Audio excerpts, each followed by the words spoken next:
Okay, gang, welcome to week 3. And we're going to take a look at these posters designs that you guys completed. Just right off the bat, they all look pretty good. Just one kind of major problem, and that is that no one really asked me what kind of dog I had or who to call if you find him or where was he last seen. Okay, so here was the bucket of information that I was ready to send out to you folks, excuse me, had you asked me some questions, right? Because these are all great looking designs, but none of these are my dog. None of these are Kamu dog. Okay. So with that being said, let's just take a look at this, right? Here's a picture of Kamu that I was going to send to you. That's his name too. Last seen was in Whitefield Gentry, and I want you to contact me if you find it. And here's my number. Okay. All right. So here, I guess the main goal of this exercise really was to kind of define some of the questions and some of the internal assessments that you're going to have to be making with any project. Okay. So the what, how, and why, right? Those are the 3 words that we're going to be using throughout the semester. Okay, the what was, what are we doing here? We're doing a flyer or a poster for my missing dog. Okay, and what's the design problem? Is that, I can't really do it myself. I need someone to do it for me. And we're just talking about just a simple flyer, right? Questions are a lot, bigger or more interesting as we get better projects that are going to come our way. When is the deadline? Like, when do you want to put these up? How many are we printing? Like, are we going to scatter the entire island with these things, or are we going to be more focused in our general Whitefield Gentry area? And then how much do you want to spend, right? So as simple as I have $50 to spend. Okay, so that'll let us print this much in 4-color or this much in black and white, right? Which is going to make the most impact? Is it reach or is it 4-color? Okay. Then going on to the next question is how, right? Like, can I meet this deadline? Do I have enough capacity or runway with my schedule that I can actually do this for you? How am I going to tackle this? Like, I'm going to use InDesign. I'm going to use Photoshop to sort of do some stuff in that. Okay. And then who's going to print it, right? Okay. And these are just simple questions. The list can go deeper, as we get more experience, right? And then the why, right? This is also another internal assessment. Okay, why did I select this font? Why did I go with this color? Okay, why did I select this photo? Okay, this is why did I choose this vendor, right? So what you want to do is you want to have a conversation with your client, and you want to be able to justify the reasoning behind your art direction decisions, okay, which is typically the font color, and photo/graphic choices that you make. Okay. So again, great job, but again, none of these are my dog. And I guess the takeaway is definitely, before we even start a project, you want to make sure that you have the right information to set you up for success, set you up for making the deadline, setting yourself up to being on target with what the client is looking for and what they need, and also being able to provide information for them, like printing and how much it normally costs, what the turn time is, okay? How much is it going to cost for me to design this flyer, right? So again, that's going to come with experience, but ultimately, right, you still have to ask a bank of questions before you start any job, or else you're going to be wasting a lot of time, okay?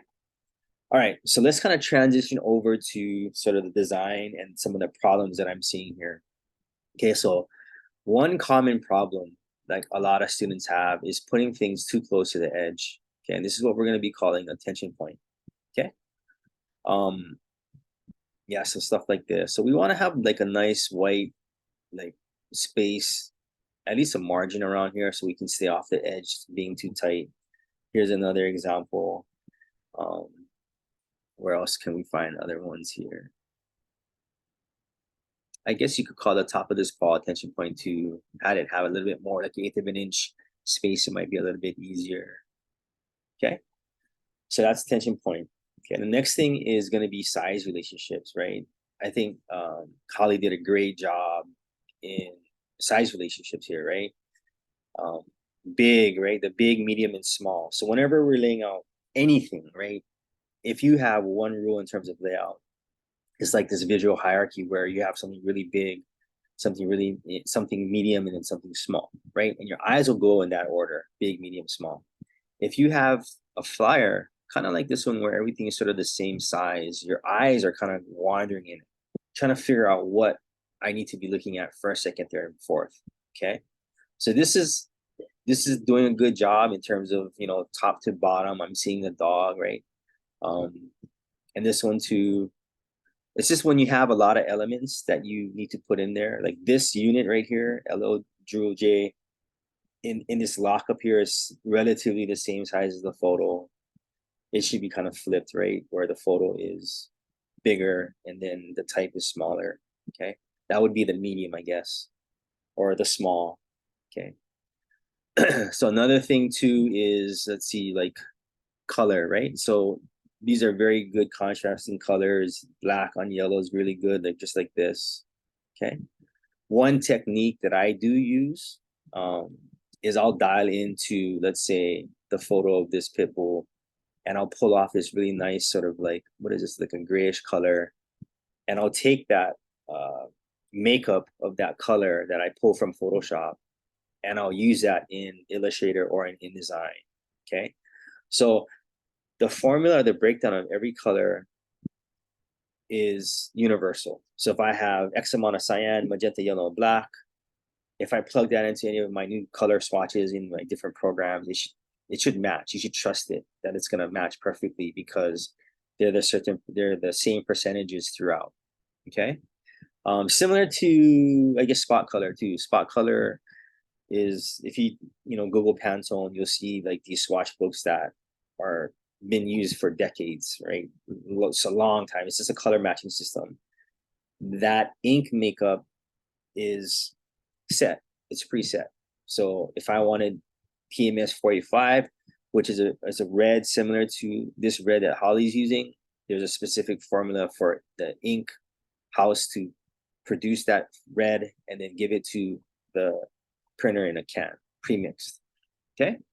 So tension point, hierarchy, using size relationship, and then the decisions to use different fonts. Okay. So let's do a little bit of a talk about the fonts, right? So typically when I'm designing something, I'll try to stay within 3 at the max. Like, so this one, there's this font, you have a serif font here, you have another serif font here, but it's completely different styles. Then you're introducing another one here. Okay. So it's all over the place. And I'm a strong supporter of, if you are going to pick a font, pick something that's deep, right? You have a lot of styles, different types of fonts, right? So if I go back to my document here and I have Poppins, if you scroll down and you see Poppins, that it has all of these different ones here. So I could call this out design in a bold, or I can say budget in black. Let's see what black looks like. Okay. Or I can call out that line again in extra bold. Okay.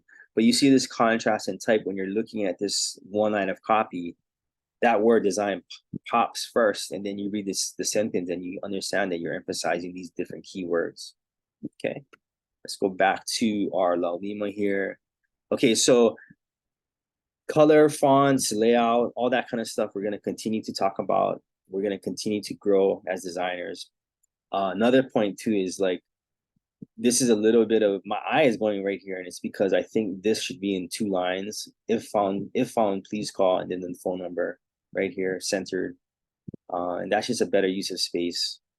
Okay, so even like this one too, there's a lot of space here, which I feel like this could have been brought up or centered inside this box. Same with this one. See how much space here there is here, but the spacing here is a little off. Okay, so this is actually good when you're cutting it off. So you're going to hear me say this, it either has to be on or off, right? So I'll give you an example. If I just draw a shape here, right, and I'm going to fill this out with color. Okay, so rather than having it just hug the edge here and have a tension point here. I'll pull it off, right? It's either going to be on, right, or off. So on would be like something like this, right? You're in the layout. Off would be completely off like this. Okay, so that there's no tension point and there's no question whether or not, you're gonna have it bleed off the page or not. Okay, so let's go back to Lanima again. If you guys have any questions about this, let me know. But in a nutshell, again, we did a great job because we got it done. But there are definitely some bank of questions that you need to ask before any project. So yeah, I'll see you guys in the next video. Okay, bye.